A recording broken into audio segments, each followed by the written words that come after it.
Fate of the Earth event. Fate of the Earth is an annual event inspired by and supported by Don Koch and Barbara Sawyer Koch. Barbara's over there. Don was one of the world's experts on the philosopher John Dewey.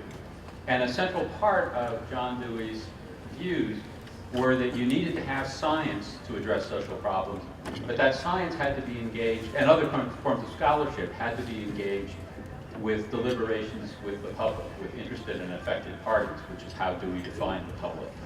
And thanks to Don and Barbara, both with their support and their inspiration, this event allows ESPP to extend its mission. ESPP, the Environmental Science and Policy Program, is now, what did we say, in its 16th year.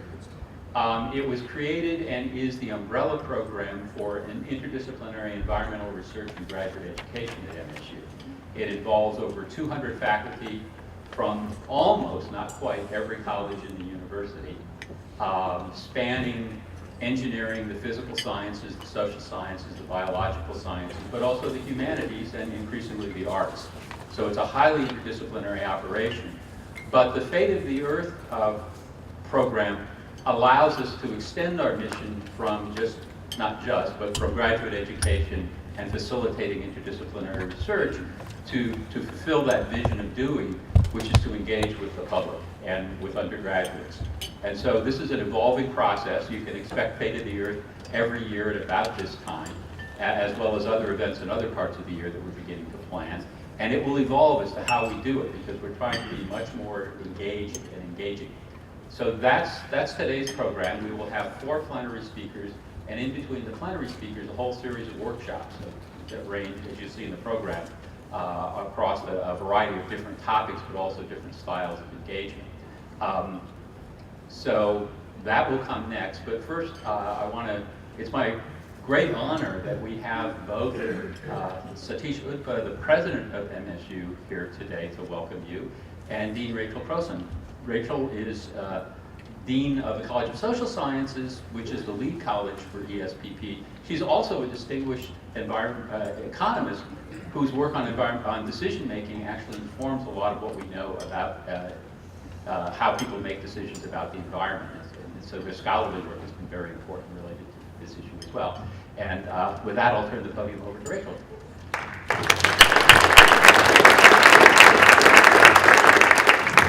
Thank you, Tom. Thank you, Barbara, for making this possible. Thank you, everyone, for being here and for making this possible.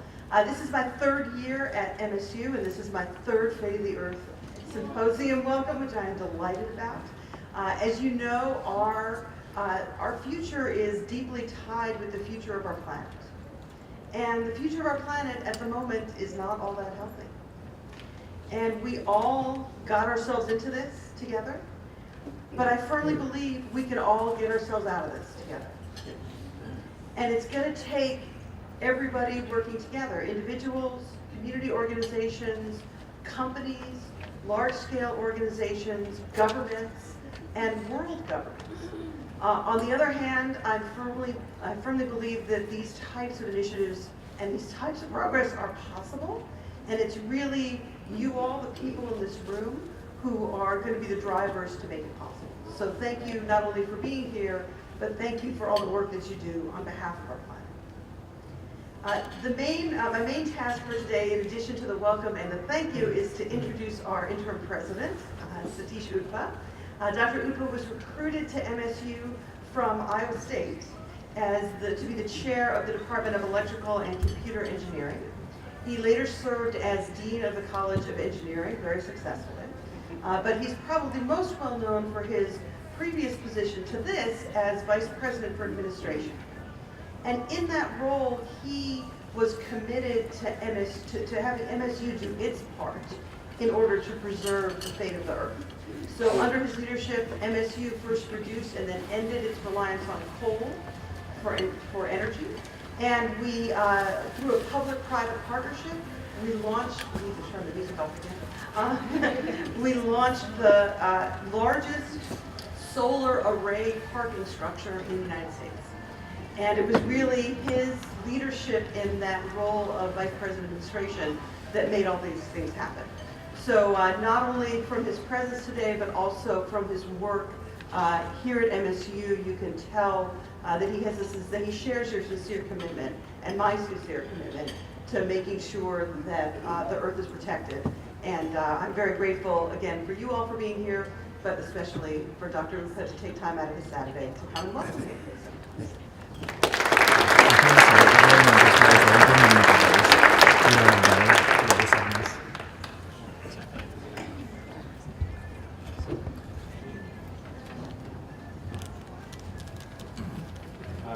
Thank you, Rachel. Thank you, Tom. Thank you, Barbara. Where is Barbara? Oh, there she is. Yeah. So, on behalf of Michigan State University, I want to thank all of you here, everyone who is assembled here today to learn and to talk about some of the most pressing issues we as a society face. All of us are here because we deeply care about this earth and the astonishing variety of life that it supports. Life, for all we know, is unique in this universe. No one has proved otherwise yet. So this week, many of us were amazed by the first pictures of ever captured of a black hole. To read the newspaper, it was there for all of us to enjoy. And that achievement, if you will, brought to mind those stunning color photographs taken about 50 years ago of our own Earth, okay, rising gloriously over a lifeless, colorless lunar landscape. And the contrast between the live world and the dead one was striking. It was truly compelling, at least when I first saw it. And those images from the Apollo 8, if you will, gave many of us our first real perspective from underworld of the small, fragile, blue island in space we are so privileged to occupy. We are so privileged to occupy. We might do very well to reflect again on how that view has shifted our perspective. It certainly changed my own perspective of what this earth meant to me. So from space, we see the undivided wholeness of the earth's surface with no artificial boundaries that have been set up by man. Okay? We better understand how our local actions have global consequences. And the results of our actions don't stop at these boundaries, these man-made boundaries. Certainly, the Las Vegas rules don't apply, right? Those of you are familiar with the Las Vegas rules anyway. But for all our searching of the cosmos, there is still one Earth. There's only one Earth. And so we need to take care of it. Okay? We owe it to our children and grandchildren and all those who will inherit our legacy. Okay? We owe them a better world, but climate change has a very long tail, and we cannot wish it away. We cannot wish it away. It's going to be around for a long time, even if we stop doing all the nasty things that we are currently doing. Okay? Which means we need to consider especially not only ways to arrest this climate change, sustainable ways of arresting climate change, but also with growing urgency, if you will, to fight or to mitigate the effects of this change. And we need to consider especially those communities which do not have the resources to withstand the effects of drought, flood, storm, and other extreme conditions that accompany climate change. We are vulnerable, but there are many communities out there that are a lot more vulnerable, and we have to be cognizant of that. We have to find ways to deal with that.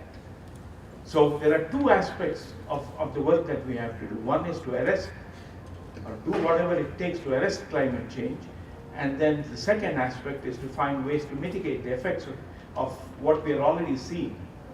Okay? It's unfortunate this has become a wedge issue. It's become a wedge issue when scientific consensus becomes something that can be discounted based on suspicion of institutions, group identity, and perhaps personal preference or public welfare. And we see the same effect at play in the public health context, for example, that of vaccines and inoculation, right? And the distressing returns of once suppressed diseases such as measles. We scholars, scientists, everyone who was gathered here, have much work to do to regain the public trust and regard in this context. Trust that we might have once taken for granted.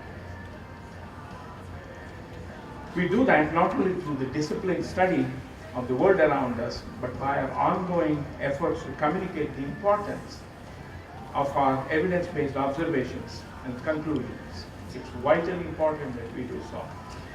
And fortunately for us, this is very much in the tradition of the land-grant university engagement philosophy. So that brings us to what we are seeing here today. I want to thank the leadership of the MSU Environmental Science and Public Policy for producing this vital symposium year after year. I want to thank everyone who's contributing to today's program, including those kids.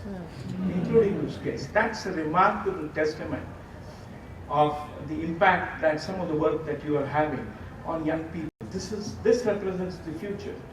And I'm delighted to see what you're doing to make them understand that we have only one planet to deal with. So I want to look forward to today's conversations, and and wish you all a very productive and fruitful discussions, if you will. Thank you all for being here, and thank you all for participating.